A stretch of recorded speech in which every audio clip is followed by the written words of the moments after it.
Welcome to Morning Brew on Politics Social. I am Graham Hughes. It is Wednesday the 4th of February 2026. Glad to have you with us. In the chat, we have Lost Missionary, we have got Diz, and we also have Dark 4x4. Francis Winrow is in there. Miss Paula Thomas. Reverend Caffey, Viper Scott. Hello. SG is in there. Pygmalion. Hello, everybody. How are you all doing this? I was going to say fine morning, but anyone who's looked out the window and happens to live in, the UK, you'll know that it's not really that much of a nice morning. This morning it's a bit grim.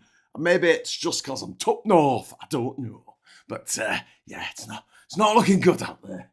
It's like midnight, darkness at midnight. It's like bloody Arthur Coesler. Anyway, so today we're going to be talking a little bit more about the Epstein files. And I know people are going to be going, bloody stop talking about the Epstein files. But this could lead to the toppling of a prime minister. I want you to understand, right, how that sounded really patronising, that, didn't it? Can I take that back? Rewind the tape. Get rid of that. I'm going to talk today about, some lovely people watching, I'm going to talk today about the fact that this may lead to the fall of a prime minister. It literally might. So let's get into it. But before we do, I just want to say, if you'd like to join the chat, all you need to do is be a smarty and press the subscribe button and subscribe to the channel. Wait for 1 minute, one godly minute, and you will be allowed to opine in the chat. Please do. It is quite fun. The people there are genuinely lovely.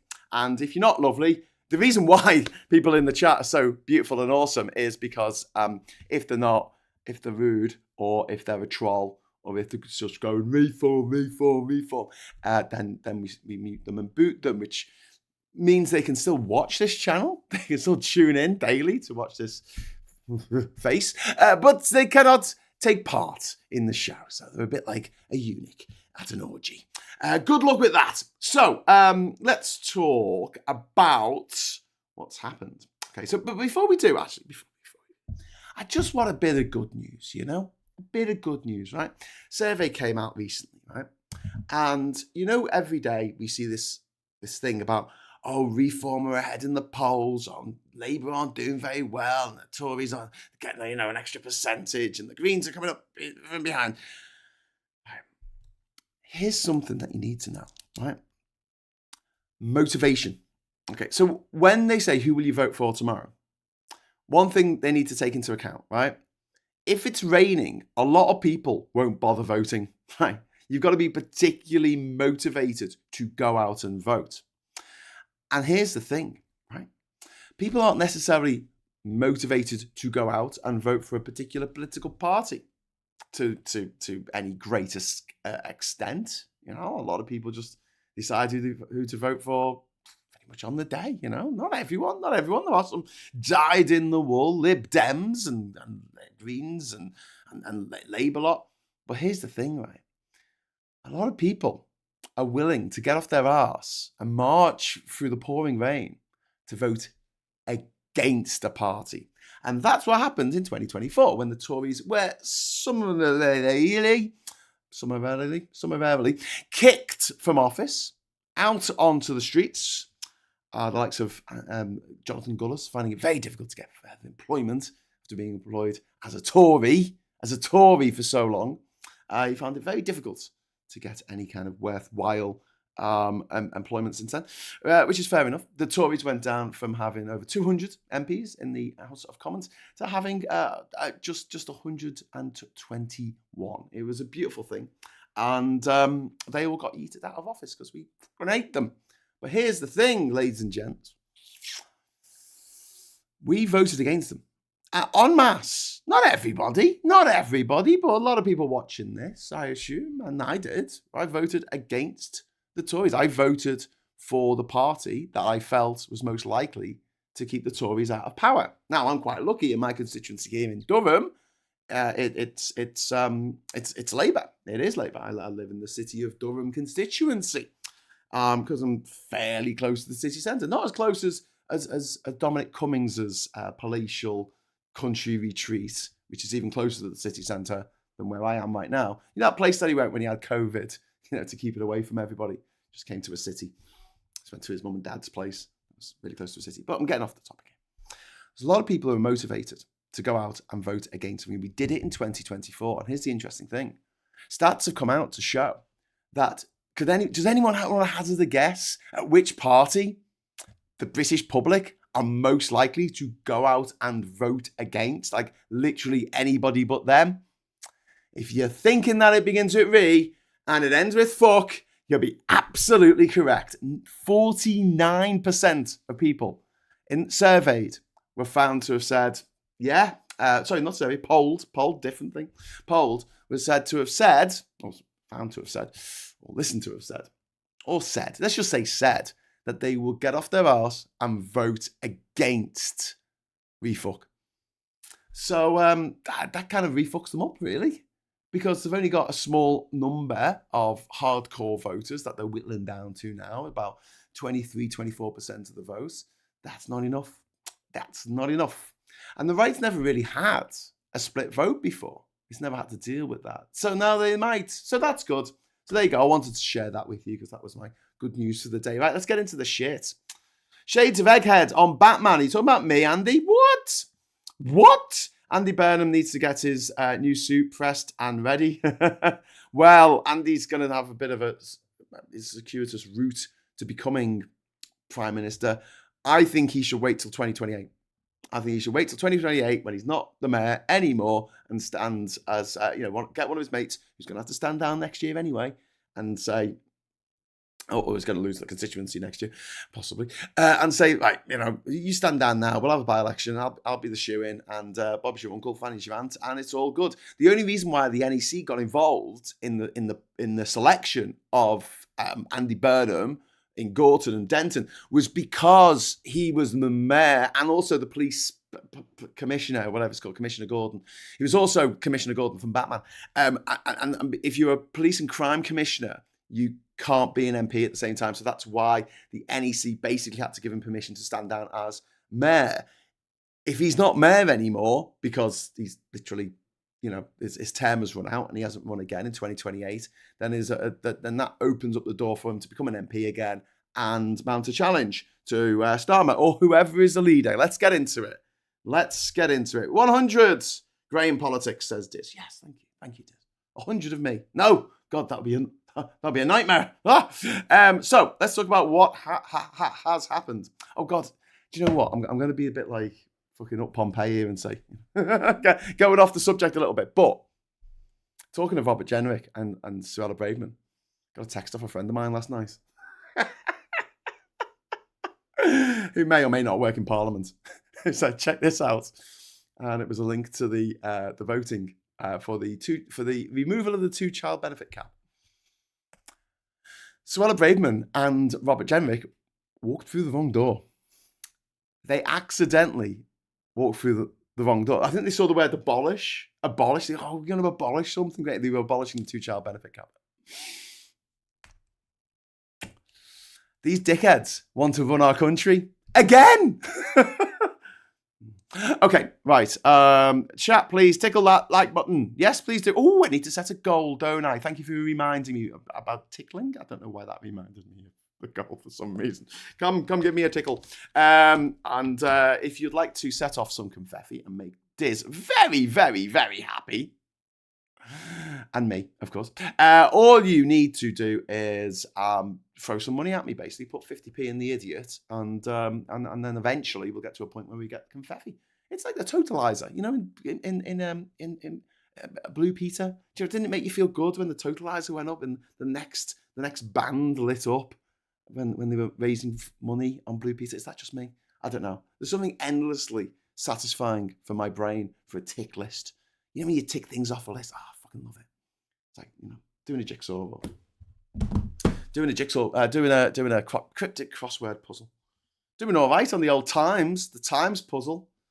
Nearly finished it, the one from Saturday. Little bit more tricky than the old Metro. But, keep plugging away. I like it when you're doing a cryptic crossword and you discover a word that you didn't know, but you go, that's what it's got to be. It's got to be that word. There's no other word it could be, but I've never heard of that word before. And then you check and you're like, it is a word. And then you learn a new word. Fun for me. And also, there's a meme going around of everybody's name who's in the Epstein files. And talking of tick lists, a few of them aren't with us anymore. So yeah, we've already started the tick list off. What a satisfying tick list that would be. Oh, and also, while we're on the subject of good news, the heir apparent in 2011 to Muammar Gaddafi has been assassinated in Libya. Yeah, he's been taken out by 4 gunmen. There you go. Live by the sword, die by the assassin. So yes, he's gone. He was going to be the guy who was going to take over from Colonel Gaddafi before Colonel Gaddafi got beaten to death at the side of a road, apparently. Phew, I was fearing the Gam-Gams were as popular as they said they were. No, they're not. This is the thing. When the same question about would you go out and vote against a particular party, for Labour it was only 20%. That's significant. That's significant.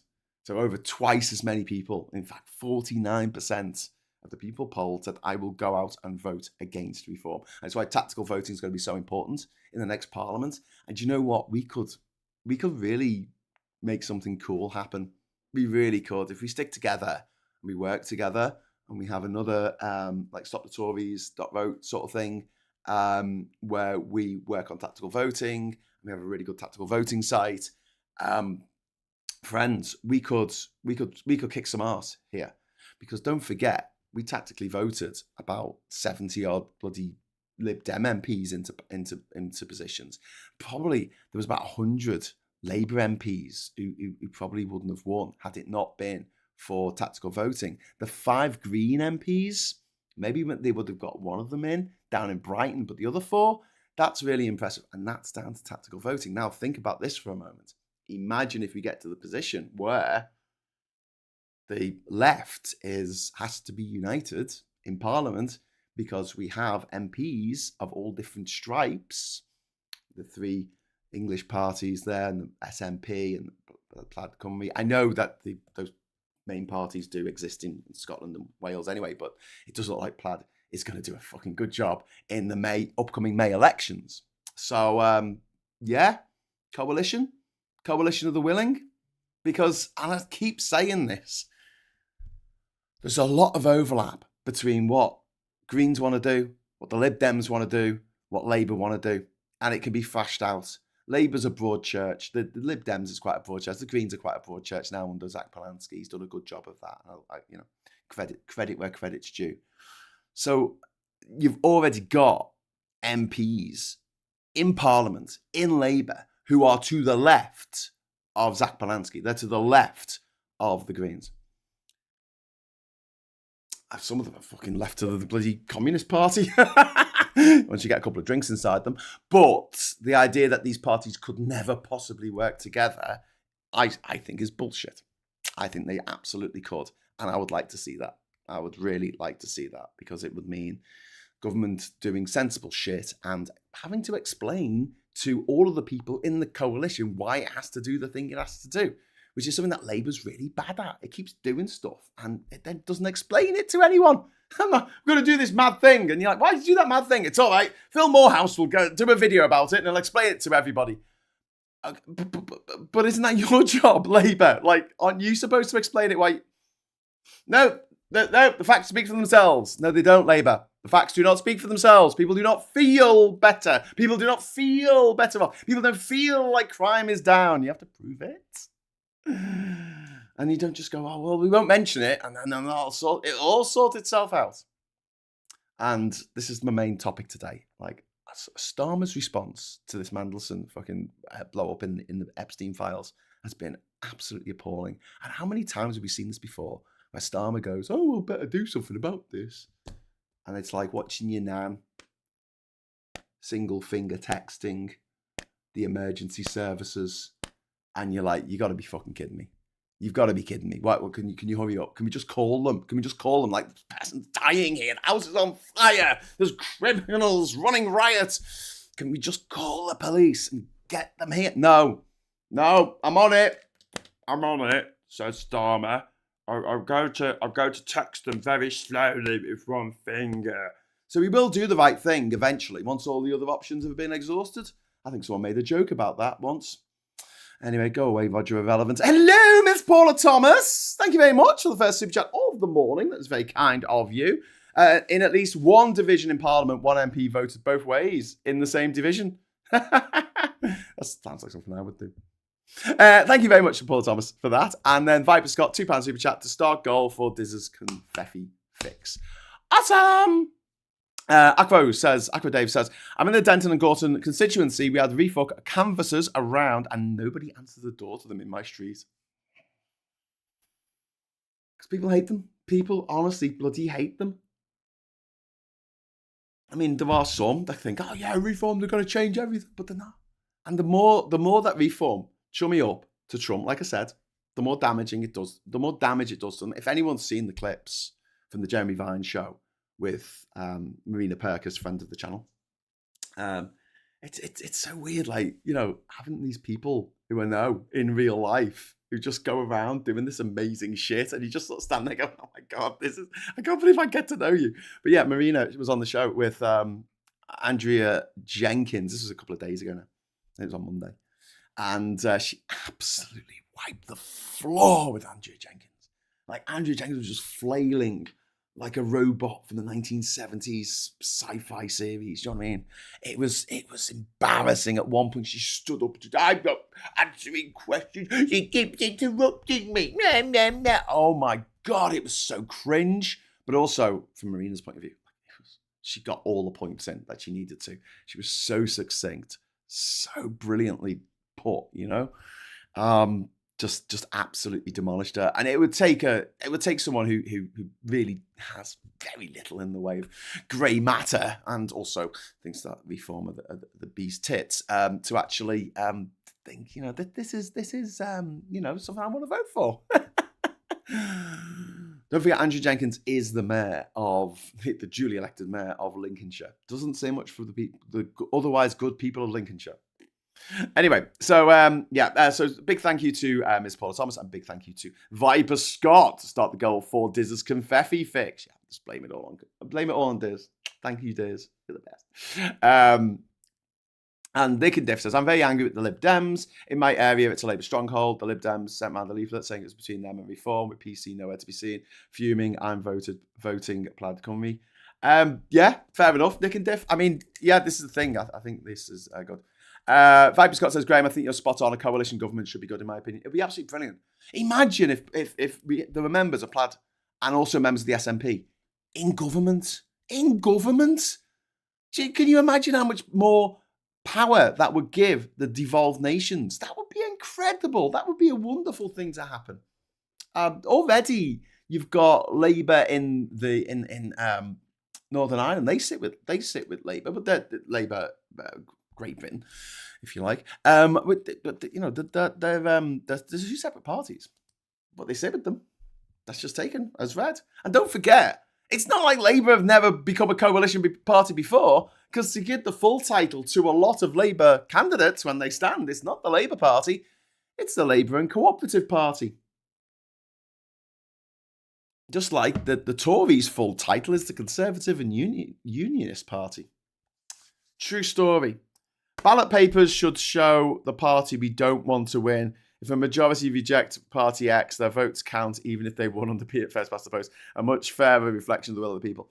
I think, I think the main thing we need to do, first of all, is to have an AV vote where you get to vote numbers and you put down 1 to 6 of the candidates that you want. So if your first preference doesn't go through, it goes to your second preference and then your third. So you can make your vote with your heart for your first vote and feel good about yourself for voting for the Greens or for the Lib Dems or whoever. And then your second vote can be the party that you actually mind a little less getting into power, and then the third one could be one that you don't think it's going to get into power, but put the vote in there, and it means that everyone has a positive vote. Everybody has a positive vote on their paper to say, listen, I want this person first, but if that's not possible, I'll take this person, and that gives everyone a choice. Because at the moment, instead of having a system where it's like, what would you like to eat? And you go, well, I'll have this, but that's not available. I'll have that, and if that's not available, I'll have that.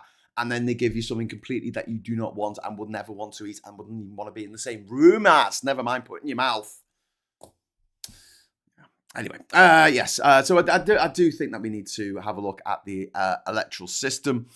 So I would like to see, personally, and this is one of the problems with the people I know, friends of mine, beautiful, awesome friends of mine who I love dearly, when they talk about reforming the voting system, I'm like, okay, what do you want? I mean, that's a bit of a twatty thing to say, but I don't think it's enough to say first past the post isn't working. They're absolutely right. It's not working. But here's the two things I would do. I would have ranked voting, like I said, alternative votes, and then, even though it was rejected in the referendum, but whoever spends the most on referendums wins. I was told that when in the mid-90s when I was doing my politics A-level by Mr. Caulfield. He said, listen, lads, listen, and girls, you know when you have a referendum, have you ever noticed that whoever spends the most on advertising wins? It's funny that, isn't it? That's why the Nazis liked referendums so much. Funny guy, Mr. Caulfield. He used to make us laugh on the regular. He used to talk about MPs, because this was a time of Tory sleaze. What has just happened? OM&G. Thank you so much to Plum Duff for dropping £50 into the Super Chat Fund. Thank you. My donation to the most wonderful collection of people on the internet. You all rock, in my estimation. Never stop being you and never surrender. Love, Plum. Oh, Plum, thank you. You're gonna make me cry happy tears. Thank you. That is so kind of you. Thank you. I think I'm going to set off some confetti early. Should we set off some confetti? This is you, Plum. This is just for Plum. Boom! Confetti! Yeah! Thank you for that mega chat. Thank you. You are mega. Thank you for the mega chat. Okay, so back to business. So I was talking about Mr. Caulfield.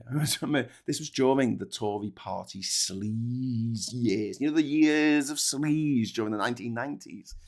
I remember him saying, isn't it mad you always see these, because he was Welsh Scouse, isn't it mad you always see these like,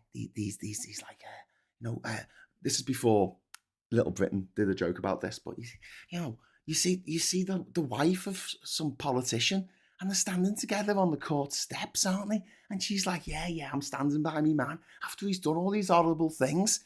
Mate, if I cheated on my wife, I'll be floating up the Mersey in 3 plastic bags. Always remember that. It sticks in my head. Johnny Caulfield knew the way his bread was buttered. £5 super chat from Viper Scott. Thank you very much, Alistair. Graham, so we are talking about the same system as the Scottish Parliament. Elections, so there's a number of vote to a party and have a list to pick from.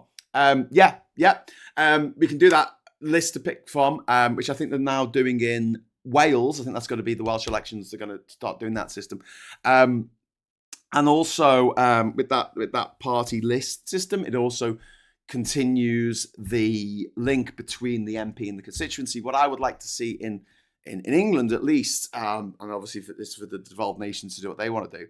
I would like. Well, let's say in Parliament is you don't have just one MP for a given area. Okay, so you take 4 constituencies.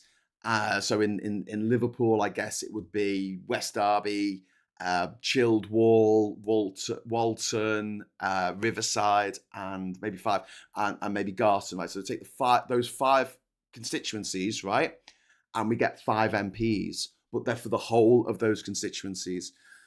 So that MP represents you, no matter where you are in Liverpool. Right, one of those 5, or maybe 2 of them, or maybe 3 of them represent you. So there is a chance that you might get, in any given city, you might get 4 Labour people and then 1 Tory or 1 Lib Dem or 2 or a Green in there or something, and you can take your problem or whatever matter it is that you want to take it to. You can take it to a choice of MPs. At the moment, you can only take it to 1 MP, and if they're a Tory or it's just a shit MP in general, you're kind of snookered. But if you've got 5 different MPs to choose from in any given area, and they represent are the needs of Liverpool West Derby that much different from the needs of Liverpool Childwall? I don't think so. It's the same city. It's the same group of people. It's got the same problems with, vandalism and lack of infrastructure and what's it called?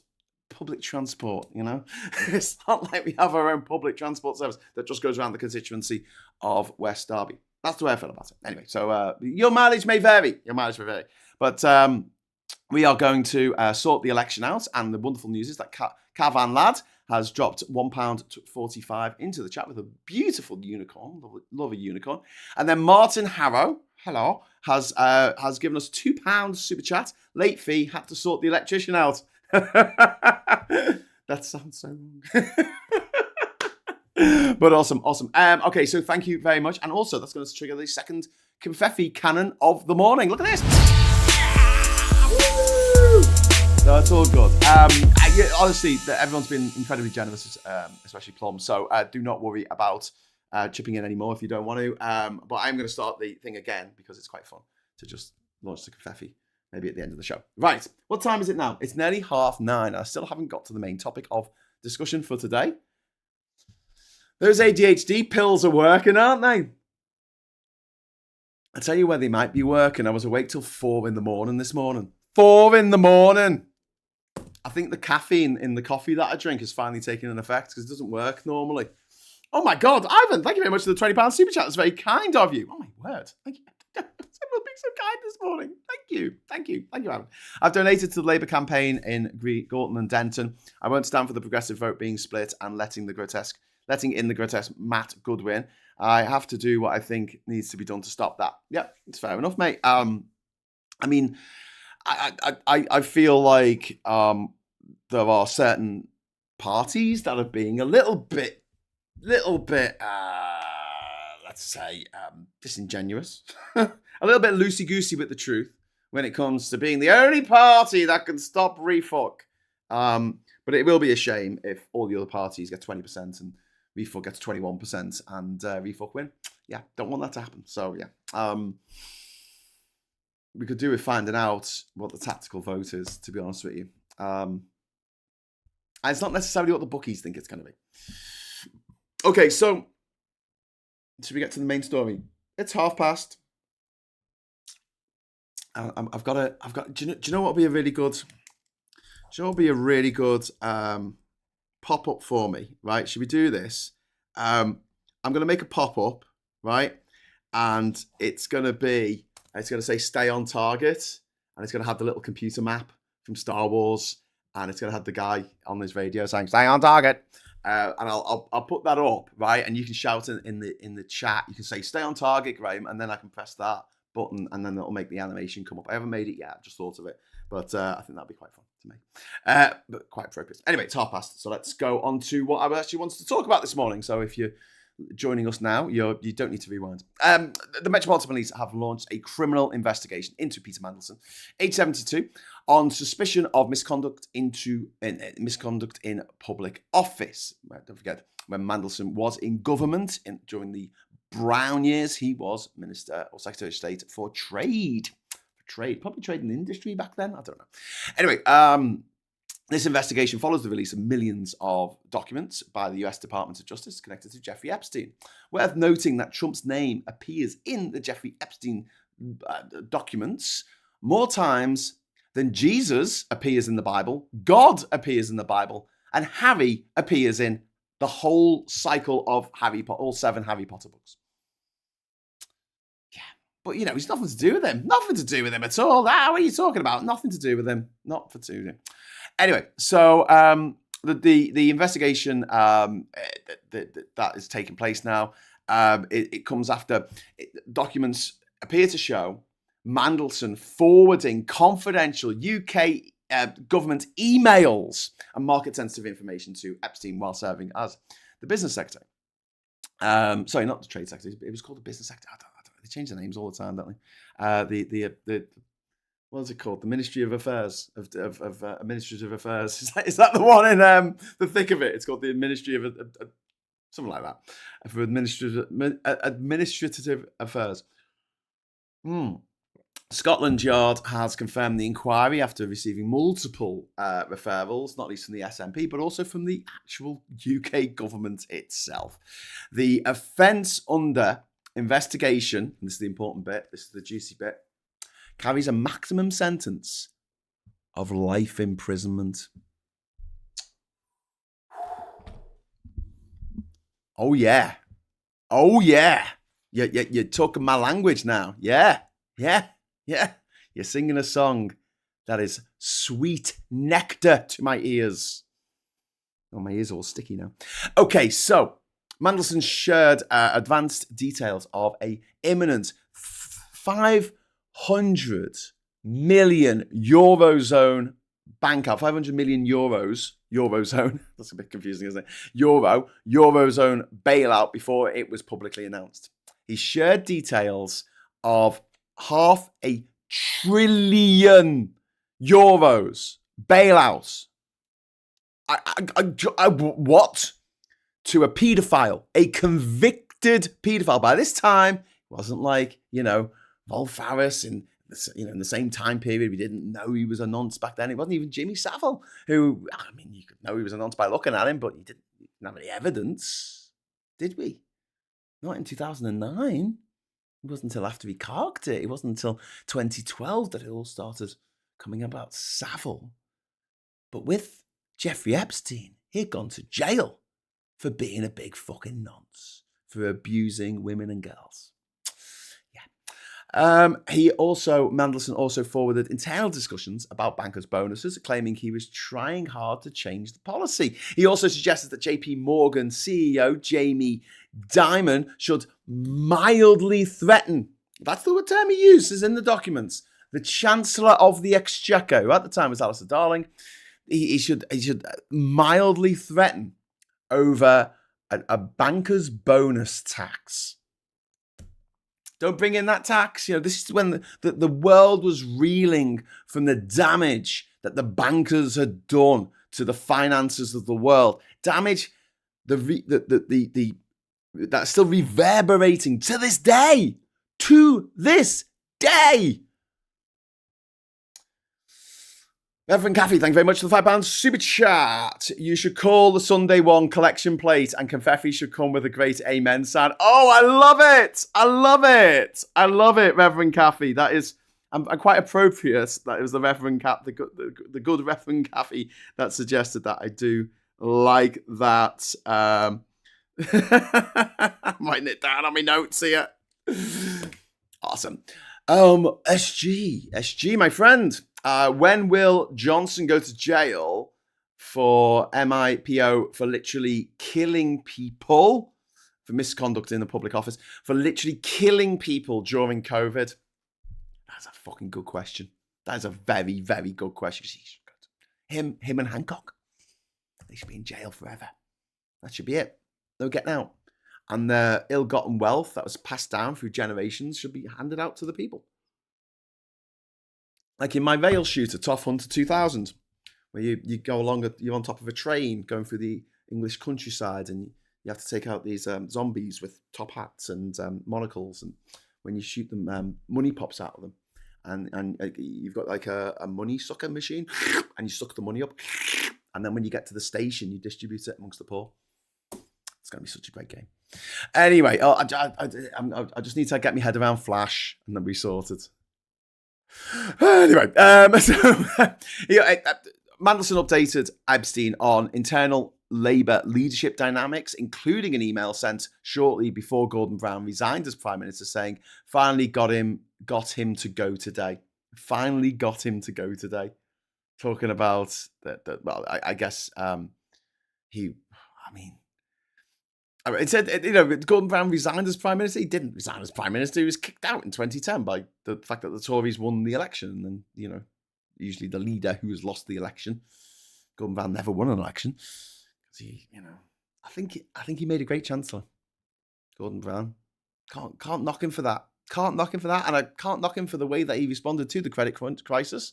Him and Alistair Darling at the time. Although, whenever I say Alistair Darling, I immediately think of Blackadder Goes Forth. Don't you? Don't you? Do you? Is that just me? It's not, is it? You just go, darling. Lord Melchett there. Sorry, General Melchett in the fourth one. Yeah. Anyway, so fair enough. Fair enough. Pretty good job as Chancellor himself, and then sorting that out. But as a Prime Minister, as someone who can win elections, absolute shite. 0 out of 10. I've got loads of notes. And the emails were allegedly sent out using a now defunct private BT internet email address, not an official government system. Here you go. Remember all that shit about what's her name? The Hillary Clinton. What was all that about? Oh, she sent some emails. Did she? Oh yeah, and it wasn't through the government account. Okay. When she was Secretary of State over in America. Okay, can you just explain to me? Did Colin Powell do the same thing when he was Secretary of State? Yeah, he did. Okay, why wasn't there a big thing about Colin Powell sending stuff from a private email to, from his own server to people to arrange dinner? We went through all the emails. I couldn't find anything because Hillary Clinton, she's boring as hell. She's like Lisa Simpson. No one wants a Lisa Simpson-centric episode. Although, I have to say, one of my favourite episodes ever of The Simpsons is the one, and it is Lisa-centric, it's the one where Mr. Burns loses all his money and he decides to try and be a good person. And he picks up litter. There's the ring pull things, the plastic ring pulls. Not the ring pulls, what are they called? The things that held cans together. They don't really make them anymore, do they? Last few times I've got a stack of cans out of the fridge in the co-op. They've been like glued together in a different way, or they've been in paper, like a cardboard box. But yeah, they all used to have these rings that you could play a game called Wanker if you wanted to help save the whales and sharks and bottlenose dolphins and stuff. And what you do, right, is a little game for you, right? This is not as bad as Tugging Hat, so don't play that game unless you go to private school, and then you can. So what you do is you get a group of people. So if it's a 6-ring thing, you get 6 people. If it's a 4-ring, you get 4 people. And you get everyone to push their hand up through into, that looks wrong, into an individual ring of the plastic, right? And on 3, you all pull away. 1, 2, 3. And whoever's left with the ring on their wrist, because only one person will ever be left with it, you then point at them and shout, "Wanker!" Yeah, the in-betweeners had nothing on us. But yeah, there's an episode where he goes around picking up this litter, and then he susses out that he can put all these ring things that hold all the beers together. He can put them all together, and he can use them to trawl the seabed of all of its life. Because fish keep getting stuck in it. So he's like, okay, well, I'll make loads of money. Because the point of the episode is to show that capitalism is evil. Because Mr. Burns is the embodiment of capitalism. And yeah, no matter what he does, no matter how many times he's turned over a new leaf or he wants to do good in the world, he'll always turn back to evil.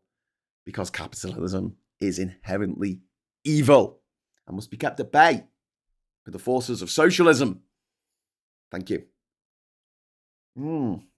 There's Paula Thomas. We got another one. Another one. Thank you. Just to be clear how bad the bankers were in the crash, the big 4 UK banks had loan books worth 5 times the UK GDP. And they had to get nationalised. They had to get dug out the ship by our government. Meanwhile, over in America, Chrysler, Ford and GM, the 3 big car manufacturers in America, all got bailed out. All got too big to fail. The taxpayer bailed them out. Crazy. So anyway, there's a litany of just terrible things that Mandelson did, but betraying the Official Secrets Act, which he would have signed as a government minister, is probably top of the list there. I mean, there's no suggestion that he engaged in any sexual impropriety or abuse on the island of Epstein or in any of Epstein's houses around the world, but he did basically give sensitive government information using his own private email to a billionaire banker from another country. A billionaire banker who backed Brexit, by the looks of things. It's all connected. So yeah, money and money problems, memory problems, sorry. Epstein file tranche include bank statements appearing to show a $75,000 transfer to Mandelson, yet Mandelson has claimed that he cannot recall receiving the money. I'm what? That would be like me saying, I can't recall winning an island. Did I win an island? Did I really win an island? I can't remember. Happens all the time. Someone just gives you a fucking island. It didn't really stick in my mind. Ivan, thank you very much for the £10 super chat. I'm infuriated by the Tories. You and me both, mate. They are pointing fingers when they have no room whatsoever to preach about morals and integrity. They should be looking in the mirror at themselves. Yeah, I know. Well, Ivan, today we've got Prime Minister's questions. And once again, the leader of the opposition, Kemi Badenoch, will stand up and she'll say, you did this and it's a bad idea. And then Starmer will stand up and said, you did it first. Every week. All 6 questions. You did this thing, going out your thing. Oh, yeah, but it's following on from your policy. Oh, you set things up in this way. Wasn't us. We're just trying to fix all the problems that you caused. 14 years, 22 billion black hole. So thank you very much to Ivan there for the super chat. Ooh, one more, we can settle the confetti cannon again. But let's talk more about Mandelson, because I'm getting to a point here. It's a bit of preamble, I know, but that's just the way this is the way I roll, okay? He has Mandelson has questioned the authenticity and completeness of some documents. But the thing is, if he's forwarded on emails, right, and they've appeared in the Epstein documents, which can only have got there if they were in the possession of Jeffrey Epstein, and they match up with an email sent out by our Prime Minister at the time, Gordon Brown, it's a pretty open and shut case. I know that there's MPs going on the TV today, Davin Jones saying, we can't actually comment on this. And, who's gone on TV today? No, it wasn't him. It was the balloon-faced gobshite that we don't like. Wes. Shut up, Wesley. Wes went on the TV this morning to say, we can't comment on this because there's an investigation going on, which is such a cliched MP, politician, cop-out, isn't it? There's an investigator, can't possibly comment. I saw an interview with a marine biologist where she said that they send remote probes down to the depths of the ocean, places no human has ever seen before, and they find a plastic carrier bag. I mentioned before. Ooh, hang on. We just had some confetti. Thank you very much to Alistair for the confetti cannon being primed, loaded with confetti, and it's about to be set off in 3, 2, 1. Kablooey! Tinker, thank you so much. Thank you. Tinkinator, I know Galloway and Corbyn didn't field any candidates for Gorton and Denton. Said they wanted to deny Labour and Reform a better shot at victory. It's either Green or Reform. I don't know. I don't know. There's I don't know. Viper Scott. I'm glad they're not running anyone because it just splits the vote even more. It's already going to be split. I'm quite concerned about it, to be quite honest. What can I say? Viper Scott is a total boss, legend, Thai lad. Yes, absolutely. We love Alistair. And do you know what? I want independence of Scotland just for Alistair. Just for Alistair. Because he's awesome. Okay, so I'll start the goal again. Just go around the circles here. Okay, so where was I? Oh yeah, the money. I forgot about all that. Imagine getting $75,000 and forgetting about it. How could you possibly forget? I was when I did my trips to Ukraine, I got a huge donation from one person. And it was one of them where you got to write to them and go, was this right? Did you mean to do this? And I'll never forget it. I will never forget it for the rest of my life because, we spent it all getting stuff over to the border and to picking up refugees and stuff. And we actually went over our budget. But we were doing stuff like with the refugees. We were able to give them a stack of cash, just to keep them going for the first few weeks while they were living in a new country with a new language and not really knowing anyone, staying with friends or whatever they were trying to do. And that allowed us to do that. I'll never forget that, I'll never forget, like, friends of mine who helped me out in the past when I've been, down at heel or in need, and said, "Oh, could you help us out?" And they have. I have a little, I have a little spreadsheet. But bloody hell, $75,000. It's more than most of us earn in 2 years. That's fucking crazy. Couldn't remember. And doesn't it show how feckless the elites are? That's just chewing gum, isn't it? Petty cash, darling, petty cash. That could be a life-changing sum of money to most of us. But to him, he says he can't even remember. But yeah. So the detectives are expected to interview Mandelson under caution, which might happen today. They're looking to seek access to phones, computers, and archived email accounts, and to take witness statements from senior civil servants and from former Prime Minister Gordon Brown. The Met are likely to request unredacted copies of emails from the US authorities. And a parallel Whitehall inquiry exists, but is expected to rely heavily on police findings. So Mandelson has resigned from the House of Lords, which he can do. He's also resigned from the Labour Party. I think he should have been kicked out as something where you. Colin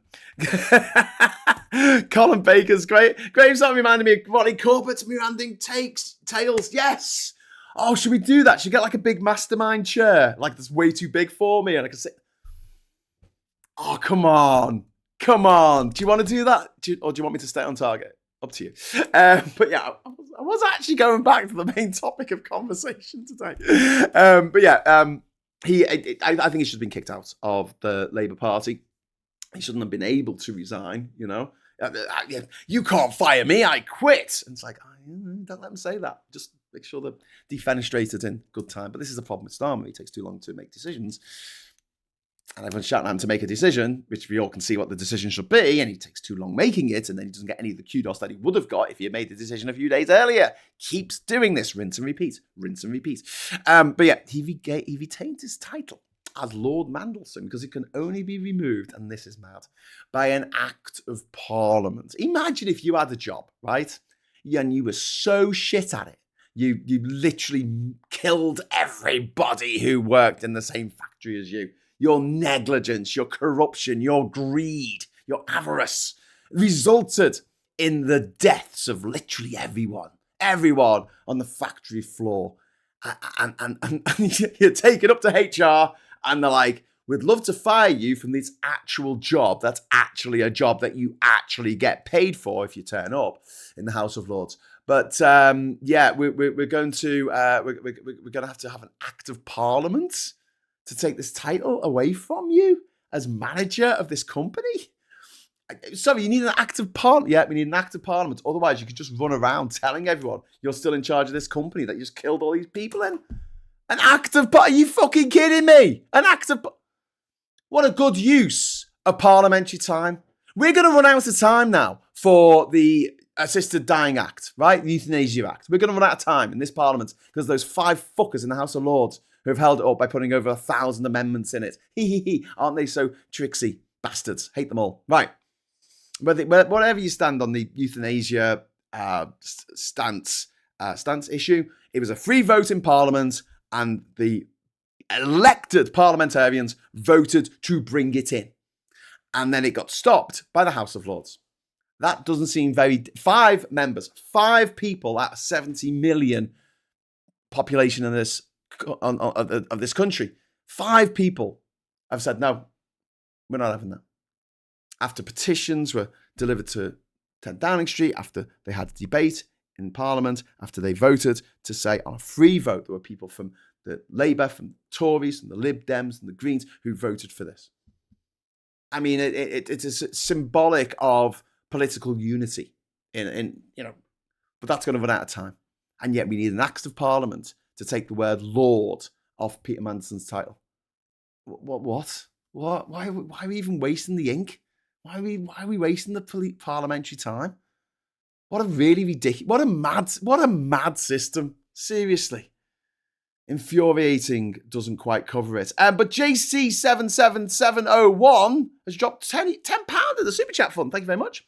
Zero net migration to shrink economy 3.6%, budget deficit of 37 billion by 2040, forcing government to raise taxes and national insurance, ESR. But Elon's robots will be changing incontinence pads. Yeah, I wouldn't trust them. I wouldn't trust them to do anything. Would you trust an Elon robot to go anywhere near you? You know, would you trust an Elon robot to make a cup of tea? Would you trust an Elon robot to do the dishes? You come in, and all the dishes will be smashed up in the bloody. They'll be clean. They'll be smashed up in the sink, and you'll come in and go, why are all those things stashed up in the sink? Oh, I'm sorry, you're right. I'm not supposed to smash stuff up in the sink, and then it'll go, start smashing stuff up again. Ivan Ambrose, thank you very much for the £10 super chat. It's very kind of you. On the Mandelson disgrace, I know the Tories are the opposition, but they really have to go absolutely. They've really got absolutely no room to talk. They have appointed countless totally wrong people over the decades. Yeah, absolutely, Ivan. I completely agree with you. Did I press the super chat button? If I didn't, have another one. I do agree with you, but it is the job of the opposition to, drag the government over the coals. And when we talk about the British parliamentary system, the British democracy system, and I know it's arcane. I know there's a lot of silly shit that happens, right?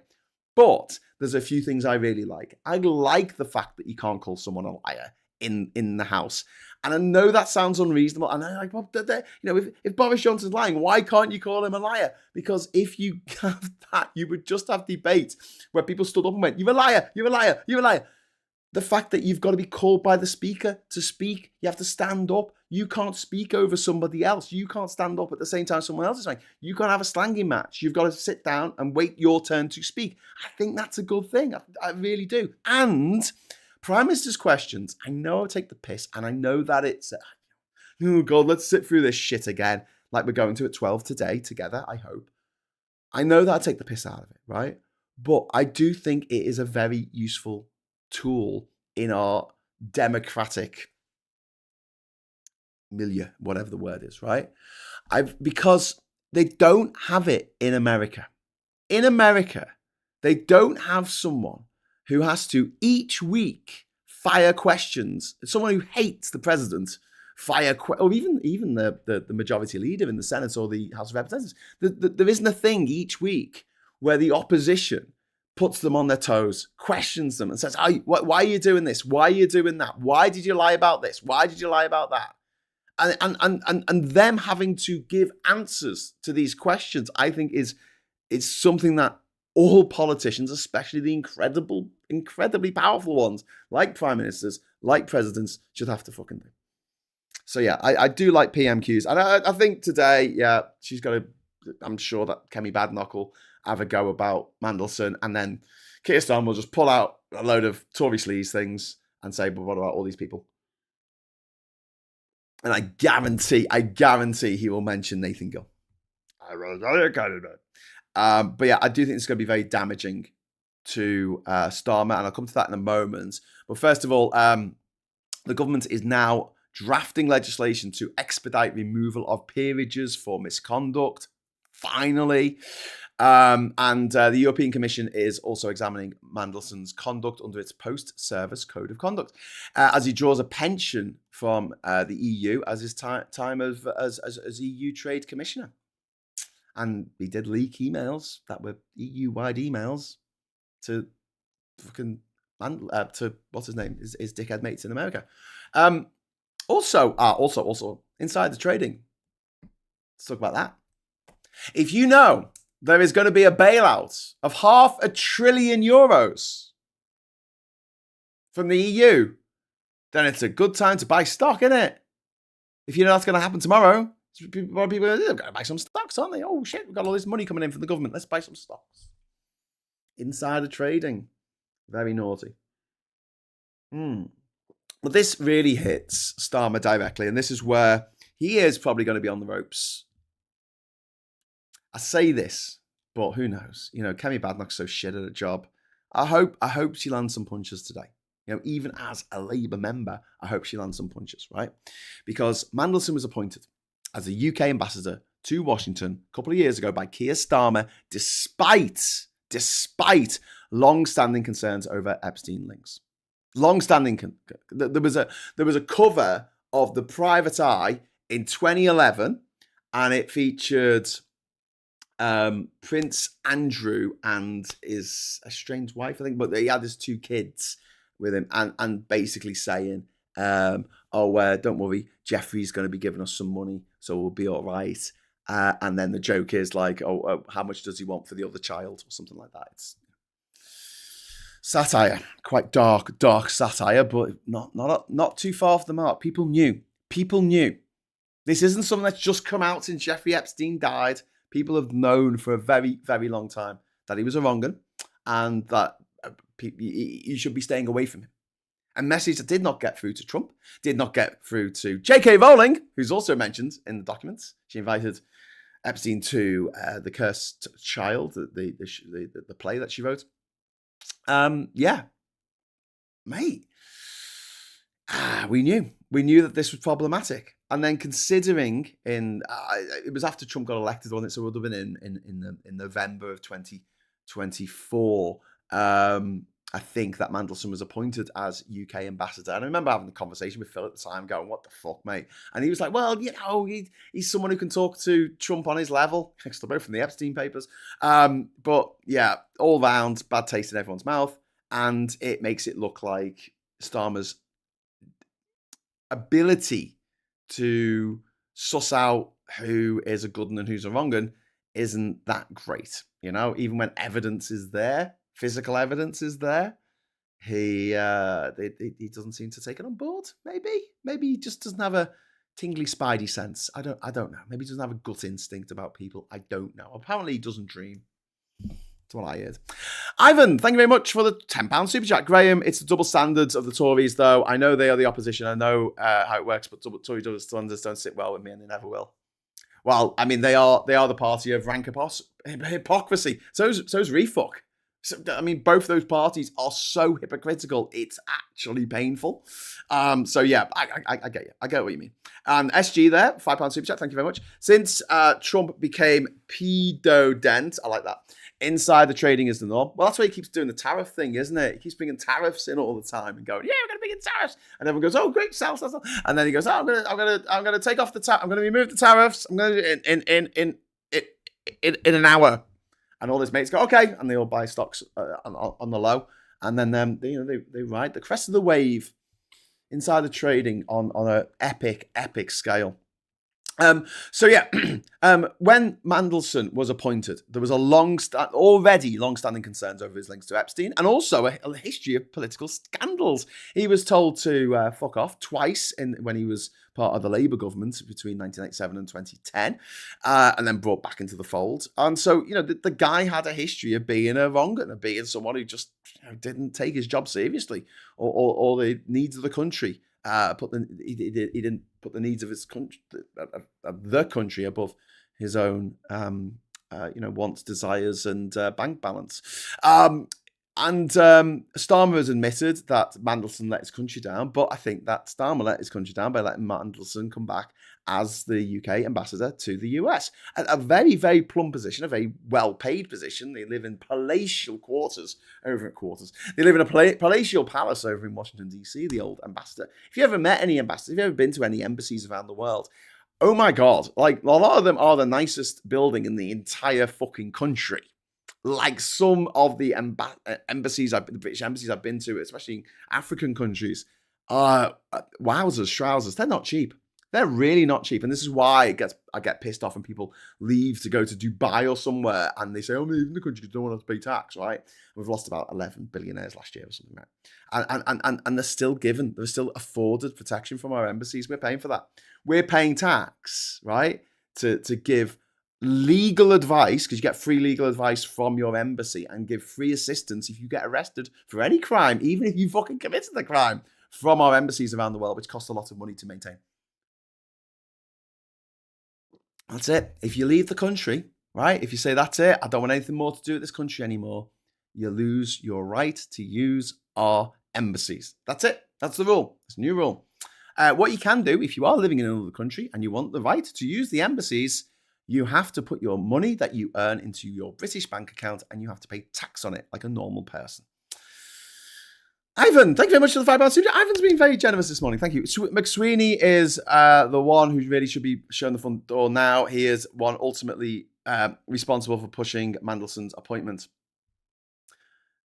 You're one step ahead of me, my friend. I am getting to that. Sorry I keep getting distracted, but everyone's being very generous at the super chats today, so I don't mind getting distracted a little bit here and there. But I do realise that the first two super chats there for £10, there was one from JC77701 and one from Ivan, right? They didn't clock up on the totalizer. So what I'm going to do, because I love you and you're awesome, is I'm gonna unleash the confetti cannon again, which should have gone off automatically, but you know, sometimes you just got to give it a nudge. Here we go. 3, 2, 1, confetti!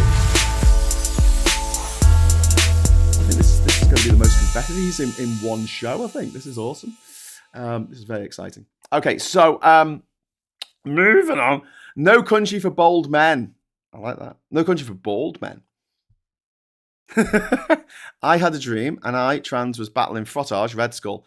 A can of whoop ass was opened by me. Well, I'd love to see that. Oh my God, imagine if Farage got like just absolutely... I can't really say what I want to say. But imagine a scenario in which Farage has a very unpleasant encounter with 4 trans women who decide that they don't really want him anymore to continue. Oh my God.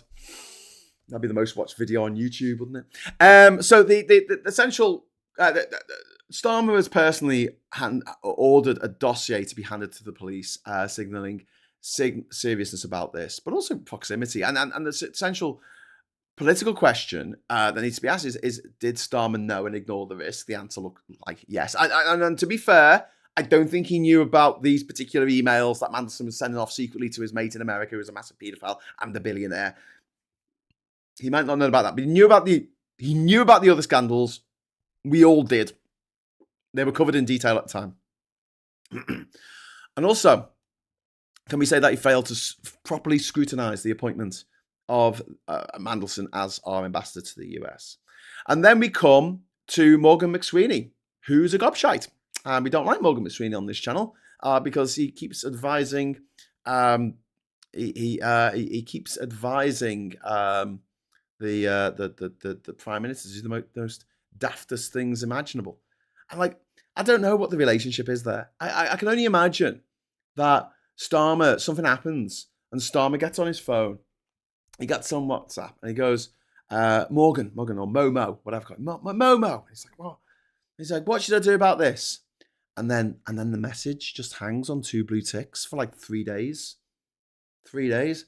And then after 3 days, Morgan McSweeney texts back and said, you should do the sensible thing that everyone else has been screaming at you to do for the last 3 days. And Starmer's like, oh, thanks, Morgan. Thanks, Mojo. If he was working for me, I'd call him Mojo. So thanks, Mojo. He comes out. I've decided to do that thing that everyone was screaming at me for the last 3 days that I should do. And then he goes, oh, wow, you finally did that thing. That was really slow of you to actually do that thing. Do I get no credit for doing the thing? Yeah, you would have got credit for it last weekend. But now, today, fuck off. Too slow. And this is the thing about our friend Starmer. He does look a lot like a rabbit in headlights most of the time. I mean, I know he's a clever man, and I know that he's got a lot on his plate. But at the same time, he looks like he's about to burst into tears most of the time, doesn't he? But the thing is, I know that it's cliche that people want a strong leader, right? And I hate that. I hate the idea of a strong leader because it's usually a gobshite, right? What I do like the idea of is a decisive leader. I do like the idea of that. Someone who is decisive, someone who doesn't tackle all the time, someone who doesn't fucking U-turn or change the fucking course, correction, whatever, all the fucking time. Someone who takes in all the evidence and makes a really fucking good decision like that. You know? Sits down with his or her advisors and say, right, emergency meeting right now on Skype, Skype doesn't exist anymore, showing my age there, on, by Telegram. I mean, old-fashioned Telegram, not the app.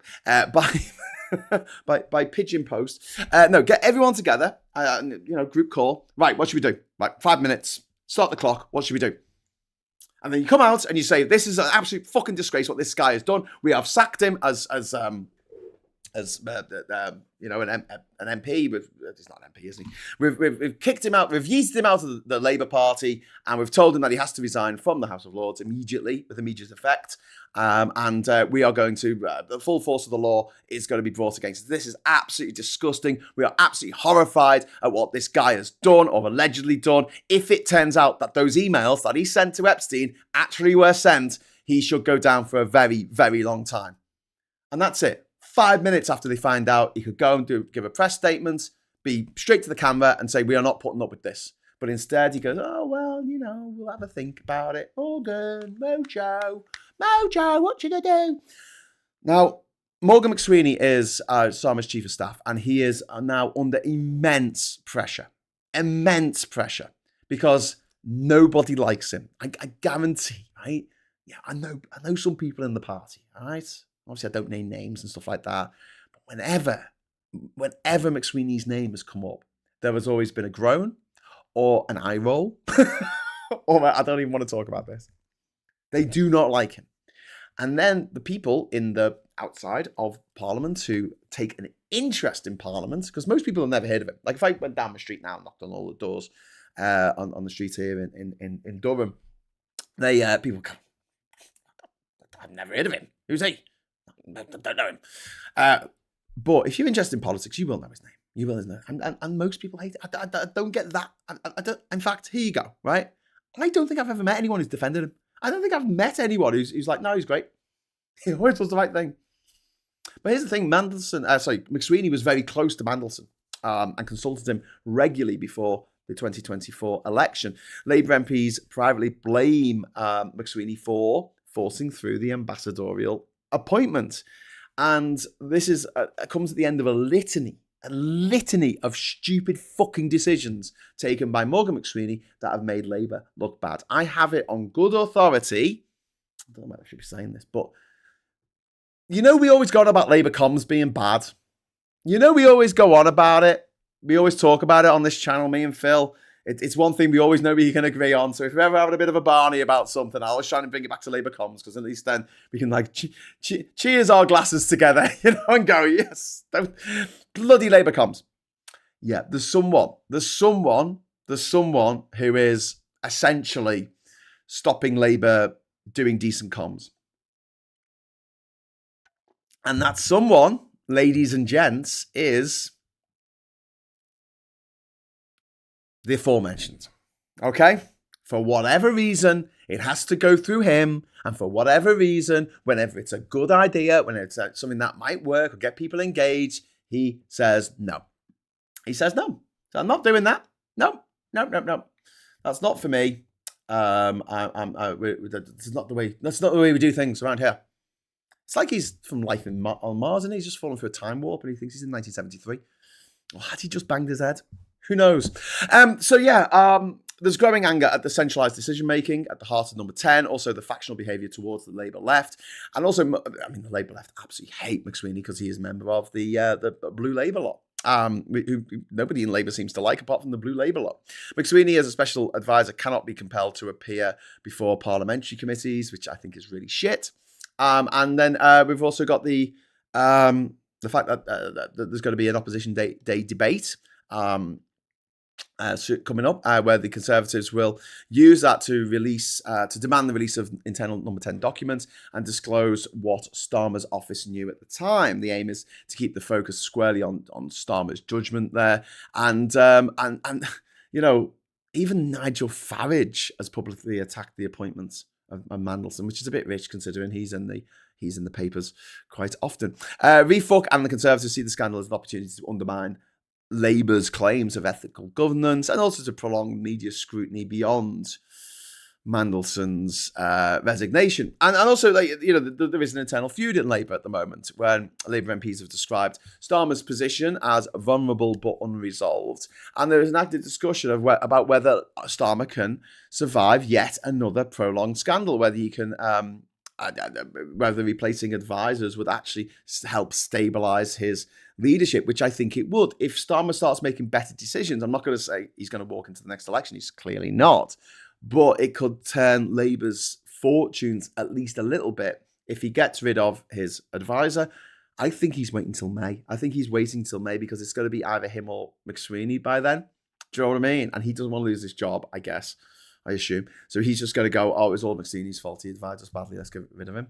So this has kind of thrown a bit of a spanner in the works for Starmer, because if he does get rid of Morgan McSweeney right now, when it comes to May and Labour get absolutely battered in the local elections and get absolutely decimated in Wales, that looks like it's going to happen, then he's got no one to blame but himself. He can't blame anyone else because they'll be like, well, you already got rid of Morgan McSweeney. You already got rid of the sacrificial lamb. Can't have another sacrificial lamb in the few months that we've got left. And yeah, the fact that this scandal lands just months before the Scottish parliamentary elections, the Welsh Senate elections, and the English local elections is a bit of a worry for Labour, I would imagine. And do you know what? This also exposes something. This is not to do with Labour per se, but just in general with the British parliamentary system, the British political system, the British system of governance. We have very, very weak mechanisms for vetting senior appointments to the civil service. We have very weak mechanisms for removing peers quickly for misconduct. As Michelle Mone, is she still Lady Mone? Was she? Can we look her up? Can we look up Lady Mone and a boat called the Lady M, the Boney M? Baroness Mone. Nope, she's still Baroness Mone. She's still Baroness Mone. So yeah, she's still a Baroness. Attendance in the House of Lords. Yep, she spoke in a debate in 2022. Is she still a member? Let's have a look. Michelle Mone. Is she still a Lord? Yes. Baroness Michelle Mone is still a member of the House of Lords, but she's on a leave of absence since December 2022 due to investigations with her links into PPE MedPro. So she says she has no wish to return as a Conservative peer after losing the whip in late 2023. But she holds the title and remains a member. So she doesn't vote at the moment, but that's self-imposed. She could. So Michelle Mone, who stole £127 million that we know of, perhaps even more, perhaps over £200 million from the British taxpayer to fund her lavish lifestyle of cocaine and yachts and swans and, I don't know, dancers. What do rich people spend their money on? I don't know, a big telly, flash cars, apartments in Miami, houses in Glasgow. Yeah, she spent all her money. She spent all our money. She spent all, and her whole fucking husband, that Barrowman creep, spent all our fucking money. And yet she still gets to vote. She still gets to vote, if she wants to, on important issues of the day, such as the Assisted Dying Act. She gets to vote on that. An unelected lawmaker for life. It's so fucked. Never mind stripping people at the peerages. We need to get rid of the House of Lords. Replace it with the House of Britain, with representatives from England, Scotland, Northern Ireland and Wales. Do it. That's it. Have the House of Britain, as suggested by Will Hutton fucking 30 years ago now. And run it in more of a kind of federalised system, a kind of very uniquely British federalised system. But, the House of Lords is very resistant to reform, and not the party so much, but there's a lot of self-preservation that goes on for existing peers. They get paid hundreds of pounds if they ever bother turning up for a vote, which is nice. You go to London, right? You get a free meal on the taxpayer. These people complain about giving children free meals, but they're quite happy to give literally the billionaires in the House of Lords. They can have all the free meals they want. They're in London. They're like a bit peckish. Should they go to Popeyes? Should they go to Five Guys? Nah, I can't be out spending money. I just go to the canteen in the House of Lords and have a fucking slap up 5-course fucking roast meal, and the taxpayer can pay for that, and they get subsidised booze. You're subsidised, not your taxes. You're subsidising the booze in the bars in the Palace of Westminster. How fucked is that? I mean, hopefully, with all these scandals going on with Baroness Mone and that woman, that what's his name, the dickhead, the beast, bolting hunch of beastliness, Boris Johnson, that's the one. He put like his love child or his lover into the House of Lords for no reason whatsoever. For no reason. She's only like 29. She's a lawmaker for life. Fuck that shit. Get rid of it. Just get rid of the whole thing. Start again. Scrap it and start again. Shut up and tidy up. What was it called? Stop it and tidy up. Stop it and tidy up. So yeah, the government actually promised reform of the House of Lords in its manifesto, but it didn't really have a clear implementation plan. Like it just went, oh, we're going to get rid of that House of Lords. But we're going to do stuff. No, we're going to reform it. We're going to reform it.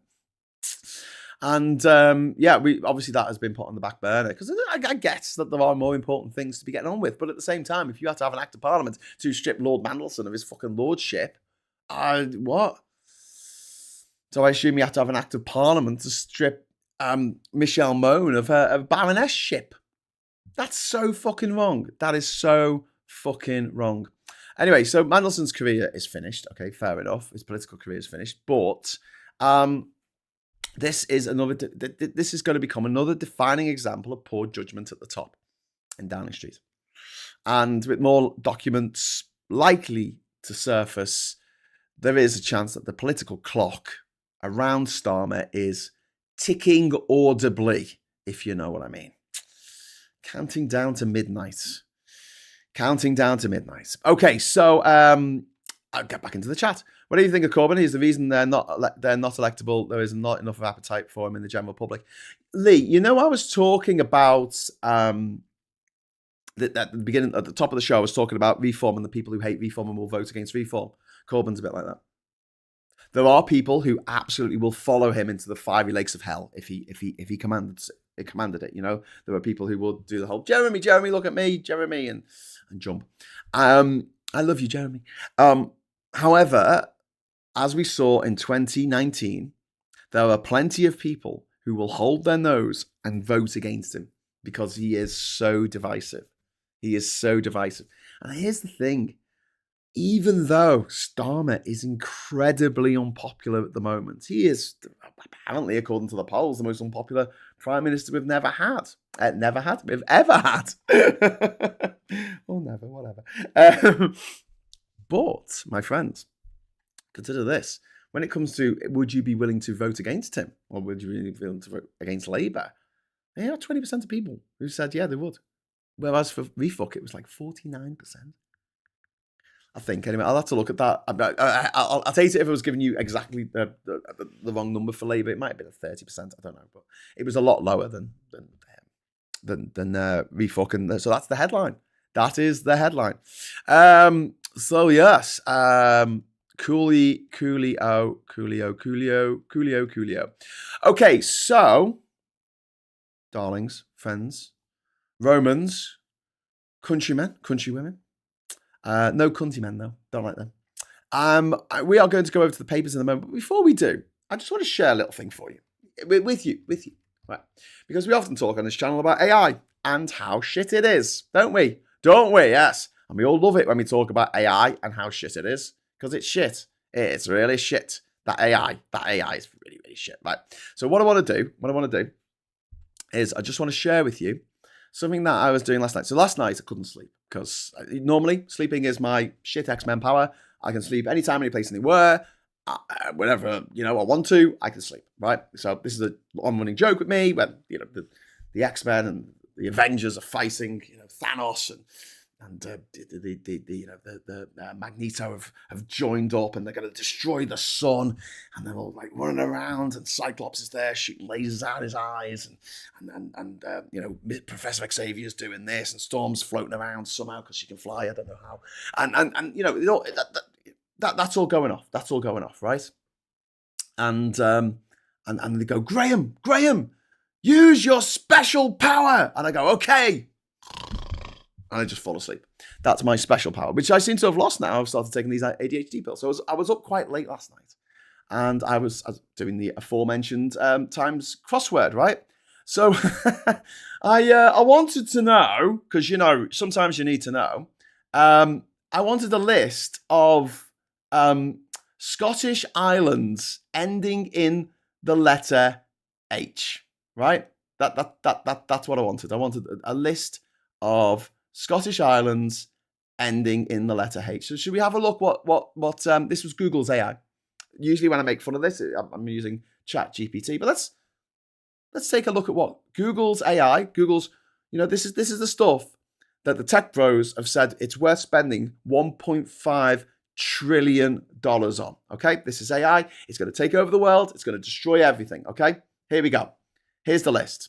Do you like this list? Should we read out the list for you? Key Scottish islands ending in H. Harris,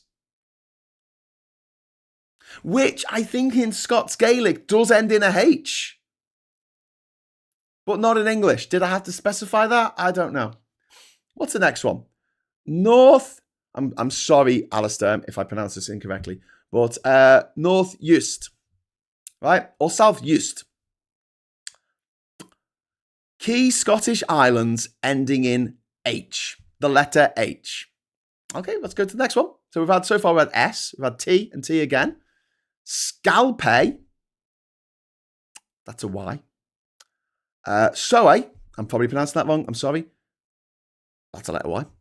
St. Kilda, I suppose you could add a H to the end of St. Kilda and it would still be pronounced the same. Maybe like a St. Kilda, you know? What the fuck? What the fuck? And then the Summer Islands. Or the Summer Isles, which end in R. $1.5 trillion. Well spent. Jesus wept. Oh, well, there you go. I don't think the cryptic crossword compilers of the Times are going to be too worried about people, on the prize crossword. I don't think they're going to be too worried about people using AI to get all the answers and winning a fiver. Anytime soon. Did they ask Sean Connery, Harris and Summer Islands were down? Yeah, you're right. Harris. Very good point. Maybe AI. Maybe they downloaded the consciousness of Sean Connery when he, before he died. They downloaded it into the cloud, and that's what's operating all the AI. I mean, yeah. Lee is saying I asked ChatGPT to give me a random list of 4-letter words, and it gave me a load of 3, 4, and 5-letter words. I know. Well, I had the running joke about the time it was a few months ago now. I put in I wanted the elements of the periodic table that had 6 letters, Lee, and it came up with neon, argon, xenon.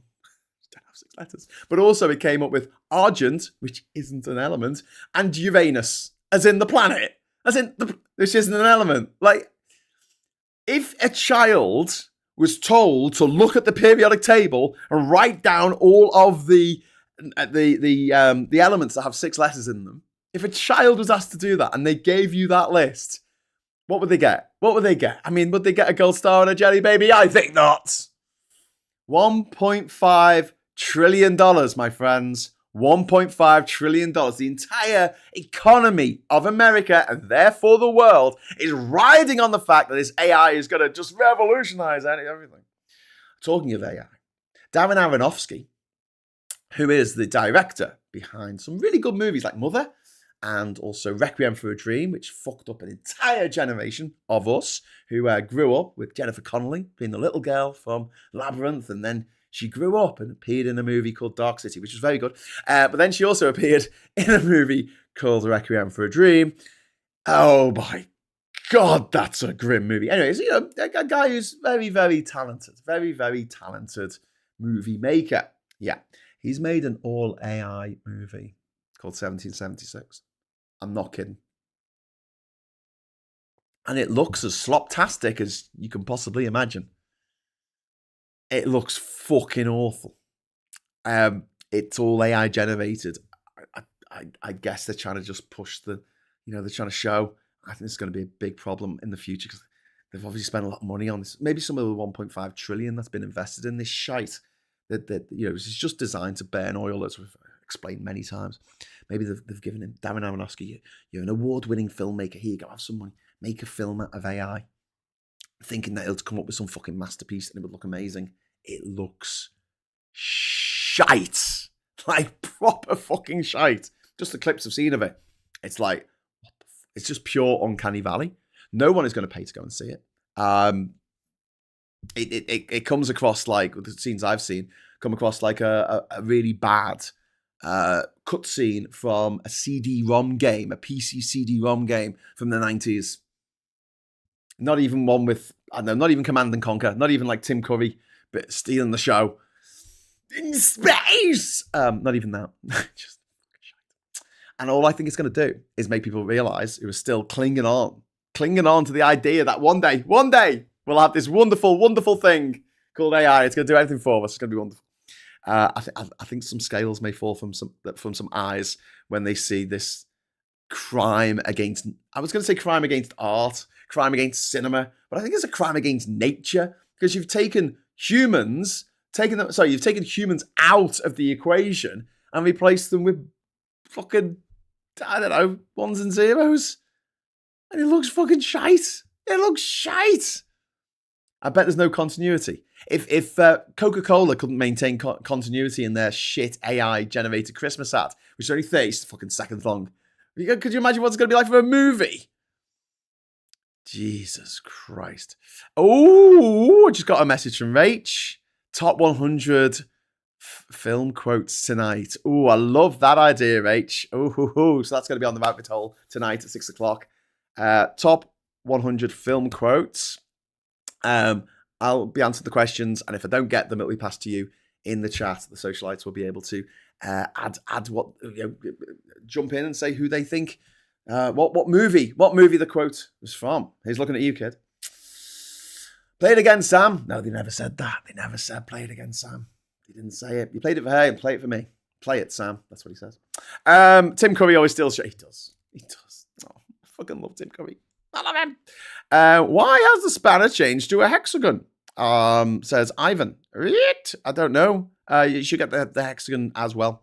The hexagon, the little rose next to your name, is because you're a member of the channel, Ivan. So yeah, you should get, if you're a mod, you should get the spanner and the lovely rose. If anyone else would like to join the channel and get a lovely rose after their name when they talk, just join the channel. It's only a few quid a month. You know you want it. Right, what time is it? Oh my God, it's 10:30 already. Normally finish the show around now because I've got to prep for PMQs. I've got a bunch of thumbnails to do. Like, it takes me a while to do the thumbnails. You know, I'm pretty fast, but getting images and stuff and making it funny, and you got to think about this stuff. Imagine if you only had like 5 minutes to make a newspaper headline and make it look good. It's a bit like that, and there's only one of you, and you're stressing out because you haven't had a shower yet. And you stink of last night's kebabs.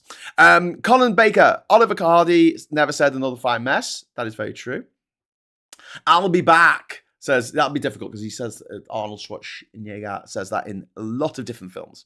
But yes, so that'll be fun. Can't wait for that tonight. Join me and Rach on the rabbit hole, which last week we did together in Rachel's house. It was bloody wonderful with her wife Emma. Just being lovely. Emma's lovely. Emma's really lovely. Just what an awesome pair. What an awesome pair. And you know when you like feel privileged to be friends with some people. I feel privileged to be friends with anyone, to be honest with you. I'll take anything I can get these days. But no, in particular, and if you're watching this, Rach, thank you so much. You know, it was quite magical. It was quite magical going to visit their little bit of Kent. Which you know has been the butt of many jokes. I'm talking about Kent in the past, but no, it was really lovely experience. Right, okay, so we crack on with the papers because I need to get through this. Let's get through this together, my friends. We can get through it together, and then I'll piss off and I'll go and make the set things up for PMQs, and then hopefully you can join me back here at 12 o'clock if you can. If you can't, it's fine. You know, don't worry about it. I'm not going to do a 3-hour show today. Okay, so first of all, we'll go over to the papers over here. We've got the Let Be Files, extraordinary insights into baby horror. That sounds really fucking grim. And also, talking of being grim, inexcusable. We have here, anger at Mandelson grows. Criminal probe is launched over claims he leaked info to Epstein. Not just any old info, government fucking secrets. And not just secrets of our government, but secrets of the European Union, of which we were a member. Jesus Christ. He quits Lords as furious PM hands dossier of evidence to the cops. Ex-PM Brown in bitter attack on unpatriotic Labour grandee. What a gobshite. Then we've got Mandelson facing full criminal investigation. We've also got NHS cancer plan expects to save 75% of sufferers. This could be really game-changing. They want, by 2025, they want it so that 3 out of 4 people survive cancer in this country, which will be remarkable, be absolutely remarkable. And look, when I was a kid, I was in the 90s, there were certain cancers, and if you got it, it was just a death sentence. It was just like that. I think lung cancer in particular, which took away my grandmother. One of the reasons why I hate smoking so much, by the way, boys and girls. But that had like 95% mortality rate. It was just fucking insane. And as more treatments have come online, chemotherapy has improved, radiotherapy, and also immunotherapy, which is a very exciting new tactic that we have to train people's bodies, essentially tailor make antibodies to go and attack the cancer. Because the problem with cancer is that your body doesn't see it as a foreign invader. It doesn't see it as a parasite. It doesn't see it as a virus. It doesn't see it as like a fungal infection. It thinks that it's part of you, and it does not fight it because it thinks it's as part of you as a baby is when it's growing, except a baby obviously is life, and cancer is the opposite of that. And this is why it's so difficult to treat. Every single organ of your body, and yes, your skin is an organ, can get cancer, and there's different types of cancer that you can get, and everybody needs bespoke treatments. It's not like a lot of other things, like you get pneumonia. There's a good chance that there is a one-size-fits-all treatment for it, and you've got to be very, very unlucky for that not to work. You're thinking like penicillin working for people, but with cancer, it's got to be unique to that person. One thing that works for one person might not work for another.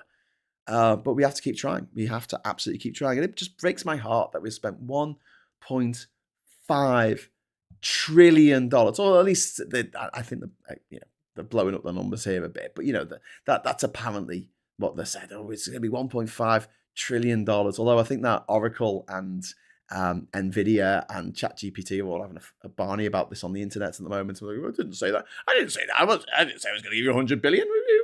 It's that impression. But if this is the best that they can give us, that's just embarrassing. They haven't even got one right. A list of 6 or 7 actually. List of 7 and not one correct answer for a really simple puzzle, a really simple question. Unfucking-believable. Paulie Donkey. Hello, Paulie Donkey. Yeah, welcome. Paulie Donkey has joined Lone Star, which is Paulie Donkey has joined the channel. Welcome. And now Paulie Donkey gets a little rose after their name. How beautiful is that? Who doesn't want a rose after their name? And it's a different colour. It goes up through a bit like, do you remember Bubble Bobble and particularly Rainbow Islands? Oh, Rainbow Islands, what a game. What a game. There's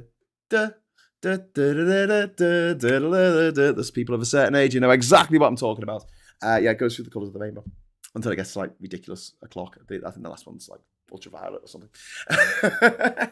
But Cavan Lads off. Bye, Cavan Lads. I'll be back at 12. I still haven't thought of a Scottish island ending in H, says Diz. There is one actually which I found, but it didn't fit because it was, I think the clue was 6 letters and the island I found was 10 letters or something. I don't know. It's not the right answer anyway. I think the right answer was something completely different.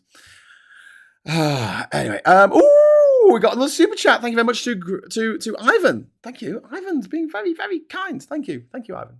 Very kind, very generous. Graham, my nana, my dad's mum, also died of lung cancer in 1995. I hold my hands up. I smoked for a lot of years and still miss it at times, but I did stop nearly 7 years ago. Well done for stopping, mate. Well done for stopping. And please don't start again, because it's what the cancer companies want. they make a lot of money. They make a lot of money out of putting chemicals in the cigarettes to make them even more addictive. Imagine if they did that with any other product that you bought. Like literally put stuff in, like chemicals in children's sweets to make them more addictive. And not just sugar, and I know sugar's addictive, but put extra chemicals in. That's what the cigarette companies did. Oh, that's what they do. They put stuff in to make it more addictive. Fucking crazy. Fucking crazy. Smoking got my grandma tongue cancer. Says Andy, I'm sorry, mate. I'm sorry, Ivan. It's a shit way to go as well. It's a shit way to go. Cuba has a vaccine against lung cancer, says Andy. That's very interesting. It won't be against all lung cancers, will it? I mean, because there's different types. But yeah, if they've got a vaccine against one, because obviously we have a vaccine against the majority of types of cervical cancer now. My sister died of cervical cancer, so I've got a sort of got a connection to that one as well. If she was not born in 1962, if she was born in 1992, she would have got a jab at the age of 12, and she'll probably still be with us. But yeah, I've got some personal connections that make me get very, very angry and upset with anti-vaxxers. I honestly do believe they are the scum of the earth. And I'm sorry if I'm offending anyone watching this now and they turn me off and say, I'm never watching that man again. But I can't imagine anyone being more cruel than to chance their child dying of whooping cough, like poor baby Riley Hughes did over in Australia a few years ago. Riley died because she couldn't be immunized and she caught whooping cough over a kid who got whooping cough, and it was fine because for a lot of kids it doesn't actually kill them, but it's not for them. Herd immunity is to stop the people who have some genetic a genetic predisposition to suffer more or even die as a result of getting these conditions, getting these viruses, getting these diseases. It's to protect them. And yeah, when Catherine was 4 years old, she could hear fine, and then she got measles because she couldn't be vaccinated, and she's been deaf ever since. And that impacts every aspect of our lives, or her life, and obviously the rest of us are affected as well by it. And we have to take that into consideration with everything that we do, with literally everything that we do, from the simple stuff, from the complex stuff like going to gigs and going to the cinema and stuff, but and traveling. But also, just having a conversation. I have to bear in mind that if cat can't see my lips, she doesn't know what I'm saying. I sampled my Gramps cigarette at 6, hated it. It was ultimately pancreatic cancer that got him. Yeah. I think it was a small cell cancer. Cool. How about asking AI how many lakes in the Lake District? If it gets that wrong, I'll be very upset, because that is a pub trivia thing, isn't it? That people love to tell people. There's only one lake, Bastlethwaite. I know you want me on your quiz team. One day, my friends, I'm going to go on the what's it called? The Chase. Apparently, there's 75,000 applications a year for the Chase. No, they don't get back to you. Sarah says, I remember going into the hospital to visit my grandmother in the 90s, going to the smoking room with him and my mum. The hospital deliberately left it undecorated to put people off. It's disgusting. Yeah. Jez says, anti-vax jokes never get old, just like their kids. I mean, it's vile that they put their own kids on the chopping block, and most of the anti-vaxxers are vaccinated themselves. They're benefited from being vaccinated by their parents, who are clearly a bit more sensible than they are. But it's not just their kids; it's the kids who can't be vaccinated. I've got another friend who got measles around the same age as Kat, and he was in an incubator for I think it was six, not an incubator. He was in a chemically induced coma for 6 weeks. They had to pump him full of steroids. As a result, he entered puberty at the age of 8 or something. I mean, it was great knowing him when we were teenagers, because God, he could buy any booze he wanted at the age of 12. He looks about 24.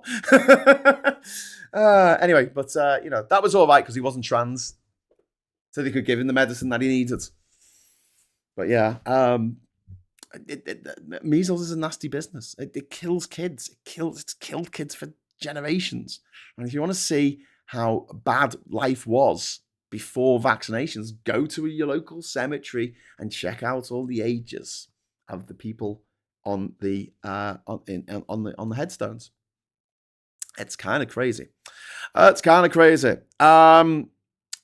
Inchkeith says, I don't understand that. I mean, what does Inchkeith mean? Does that mean stay on target? All right, let's go back to this. Mandelson facing full criminal investigation. Peer to exit Lords amid claims of leaks to Epstein. Gordon Brown condemns unpatriotic act, which is putting it mildly. Then we've got the Daily Fail here. We've got the what motivated Sarah Ferguson to take her young daughters to visit a convicted paedophile? Says Sarah Vile. But yeah, they're all quite vile, aren't they? So that's a privately educated woman, Sarah Vine, talking about privately educated woman there, Sarah Ferguson. As Met sensationally launches criminal probe into Mandelson and Kemi piles on pressure, evidence that damns Labour's Dark Lord. Scotland Yard begin a full criminal investigation into Peter Mandelson last night. And I hope he goes down for it. I really hope he goes down for it. We need to set an example. I'm fed up with these gobshites getting away with it. There needs to be some fallout from this.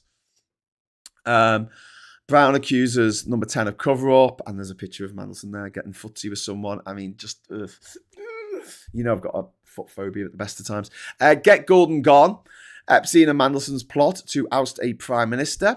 And then we've got keep driving limit as is, says Farage. Fuck off, Farage. Like, seriously, fuck off. Sorry, I got to welcome your awesome... Come on, sorry, man. I didn't mean for that to happen, old chap. I just... Fuck off, Farage. How dare he? How fucking dare he say that? How dare he say, it's ridiculous. Should be able to have a couple of pints and then get behind the wheel of a car and possibly kill someone. It's every Englishman's right, isn't it? Since the Magna Carta. Fuck off. God, I hate... every day I think it's not possible for me to hate Farage anymore. It's like my cup runneth over of hatred for the motherfucker. But every day he does something like, I do actually hate him even more now. Can't wait for his big, beautiful day. Talking of big, beautiful days, you know who got admitted to hospital yesterday, don't you? Mitch McConnell, 83 years old, or however old he is. Got an emergency procedure or something. I don't know. Come on. The small, big, beautiful day. Saz, thank you very much for the £5 super chat, which has actually triggered the fourth. Is this the fourth? This is the fifth confetti of the morning. I don't know. Everyone's being very generous. Thank you. Confetti. Woo! Oh my God, that just said confetti. That's not what it's supposed to do. It's supposed to explode into life. Why are you being weird? There! Don't be weird at me, confetti. Do what I want you to do.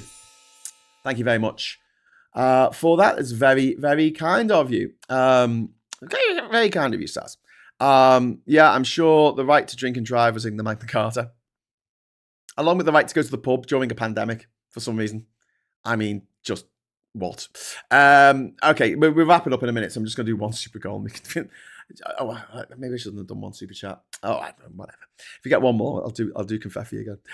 Daily Express here. Next up, we have the. Did I do the rest of the newspapers here?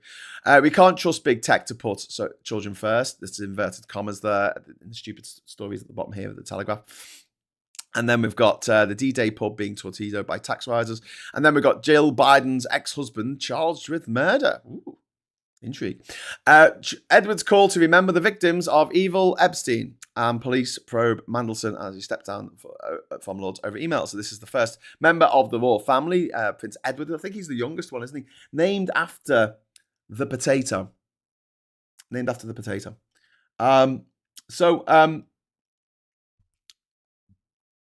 One day, Smiler SOS. Thank you. You've just triggered another round of confetti. I don't know why it's doing this. Confetti.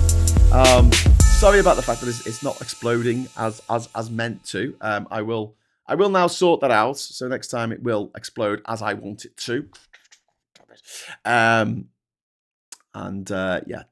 Do not fret, my friends.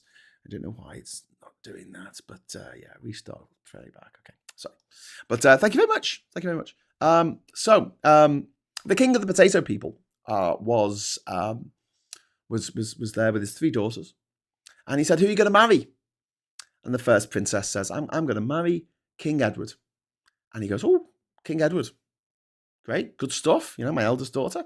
Yeah, you can marry him. That's fine." And the next one says, "I'm going to marry a Jersey Royal." And the king says, "Oh, yeah, that's pretty good. Don't mind that. Yeah, marry a Jersey Royal." The third one says, "I'm going to marry Des Lynam." And the king of potato people says, "You can't marry him. He's a commentator."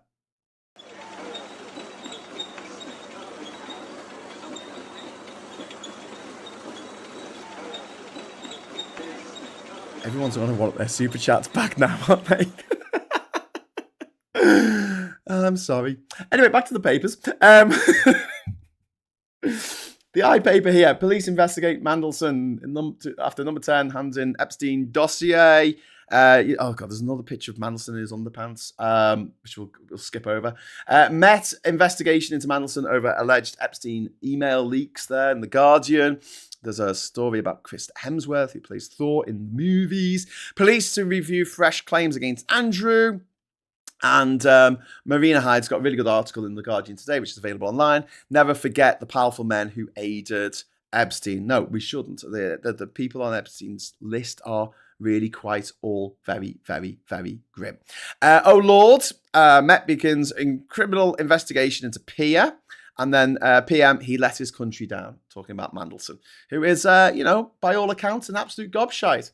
And do you know what, right? The other day, on Sunday, I did a whole show about how I didn't think anything was going to go, any of these rich, powerful mofos were going to go down for the disgraceful behaviour that they have exhibited, especially when it comes to, what's his name? Epstein, and their relationship with Epstein. And turns out, would you Adam and Eve it? Someone looks like there's a very good chance, right? Very good chance that Mandelson could do time for this. Fingers crossed, everyone. Fingers crossed. I'm not saying it's going to happen for sure, because obviously, he's rich and powerful, and we have a 2-tier legal system for rich and powerful men like Nigel Farage. Hopefully at least one of the absolutely hideous gobshites that were associates of Jeffrey Epstein will actually go down for this. I don't think anything's going to happen in America because Trump is in charge of the DOJ, and he's mentioned in the Epstein files more times than the name Harry is mentioned in the Harry Potter book series, all 17 of them. 318 Ice Spoons. Thank you very much for the super chat. It's very kind of you. Epstein side note, there's a newly released email from him to Peter Thiel 2 days after the Brexit referendum. Brexit, just the beginning. Yeah. I might do a whole episode on that. They did it to fuck us over. Isn't that really grim? Isn't that really, really grim? Whew. Squeaky Tank says Saz. Tumbleweed says Colin. No, we don't have tumbleweeds on this channel. We have squeaky tanks. What's taters? Like a potato. He's a commentator. Oh, if I have to explain it, it's not funny. Probably wasn't funny anyway. Anyway, over to the Financial Times, which is never funny because, we have to take it seriously. It's the Financial Times, god damn it. But you can start your 14-day free trial of teeth or whatever the fuck that was for. Let's zoom in on this. Can you zoom me in? Can you zoom me in? Thank you. Would that be the Harry Potter series written by the other Lord Star of the Files, Moldy Mort? Yes, it would, Gallifreyan men. He was also in the Files, the woman who's just running around everywhere she goes, just protecting women and girls. That's what she's doing. She's protecting women and girls against the trans people, none of whom are mentioned once in the Epstein files at all. Not a single trans person talked about once in the files, not referenced, not invited to the island, the rape island that Epstein ran for his very wealthy and powerful friends around the world, and his connections with Russia, and his connections with Putin, his connections with Steve Bannon, and with Trump, and with Mandelson. Not a single trans woman, or trans man, for that matter. Not a single one. Protect our women and girls. But a certain XY Rowling, because we can't be sure, can we? A certain XY Rowling fucking wrote to him and said, "I love you." She did. I love you, JX. Fucking gobshite. and invited him to her play. Come see my play. I'm doing a play. It's really nice. Do you like trans people? It's a play about how I wake up one midnight in the middle of the night and I went, I fucking hate trans people. And everyone was like, I don't know why I hate them, but I just do. I know why you hate trans people, JK, or should I call you XY Rowling, or should I call you Robert Galbraith? I think it's because all the trans people in the world have more fabulousness in their little fingernail than you have in your entire lifetime. That's been my experience anyway. Okay, so Financial Times, the foot of the footsie. We've got how Takashi captured Japan's imagination. This is the Prime Minister of Japan, the first female Prime Minister of Japan. And then we've got a wash Fed will need to stand up to Trump. Now that would make no...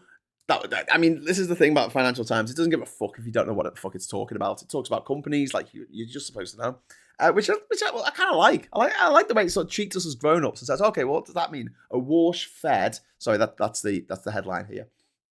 A wash Fed will need to stand up to Trump. So that's Mr. Wash, who's going to be, I don't know what his first name is. I could look it up if you want me to. He's going to become the head of the Federal Reserve. And he's going to have to stand up to Trump, which he probably won't do because he's a Trump appointee. Moon gaze, Musk ties XAI to rocket drive. And so basically XAI has been bought by SpaceX or something fucking mad. At some point, people are going to just realise that gobshite, what's his name? Elon Musk is full of shit. Vaporware salesman. Gobshite to the stars. The main story on the in the paper here is the Met launches criminal inquiry into Mandelson's dealing with Epstein.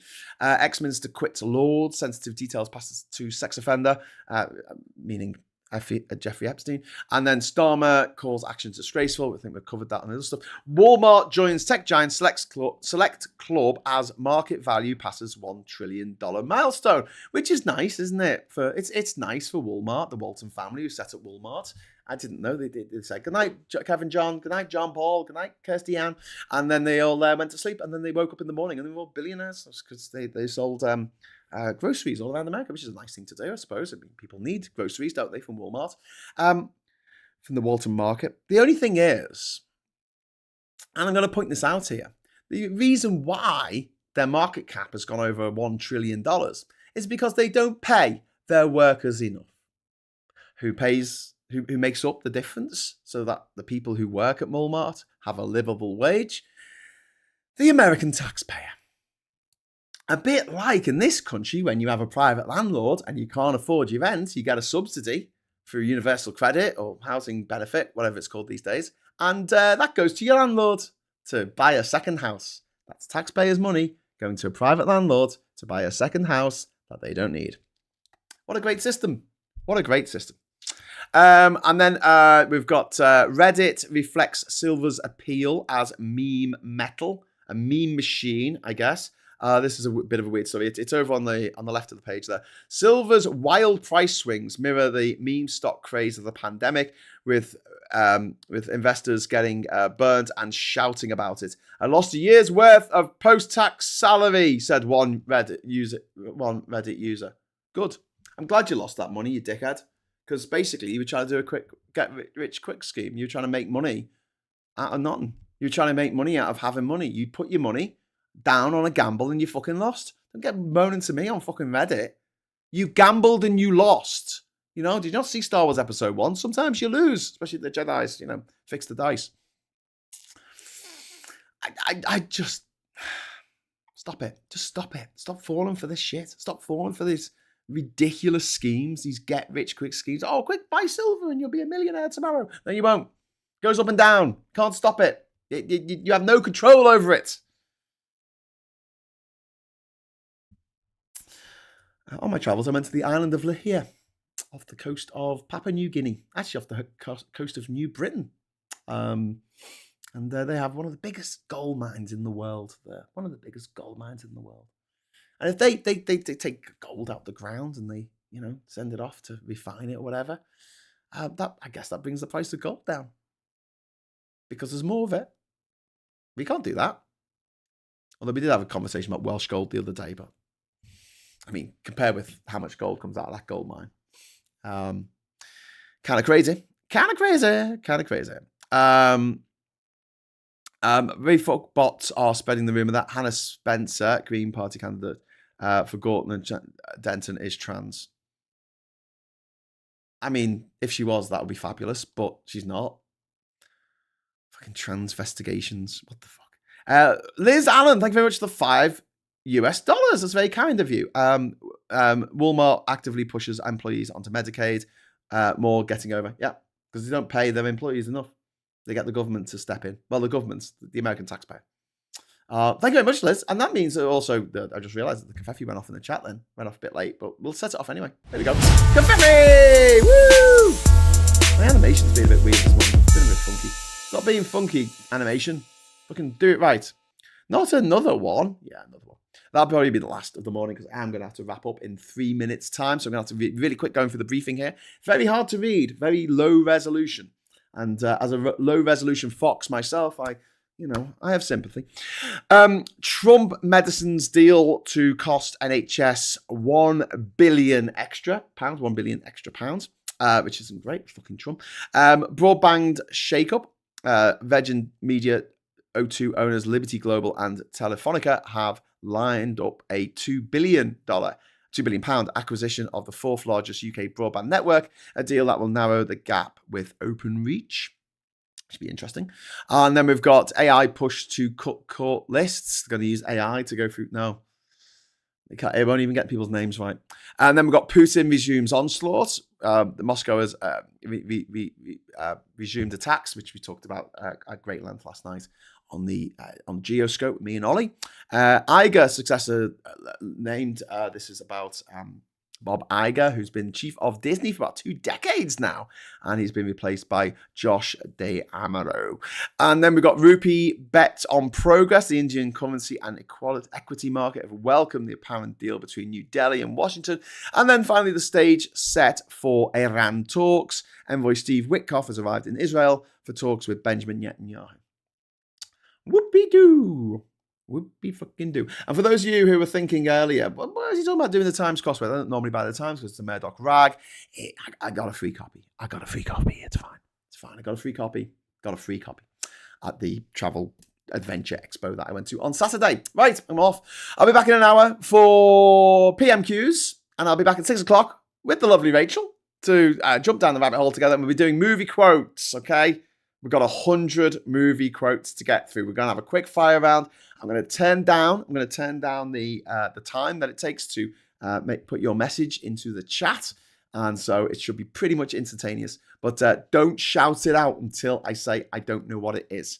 Because if you shout it out before then, I can see the chat and I will take the points. I will take the credit. Don't forget, there will be a force multiplier on the audience comment. So if anyone gets it in the audience, we will obviously give them more points than I get because I get the questions first. You just get my leftovers. It's a bit like in The Chase, where if the chaser gets the question wrong, then the team gets a chance to push the chaser back. I wouldn't like trying to push back the beast. He seems like a big man. He's a big man.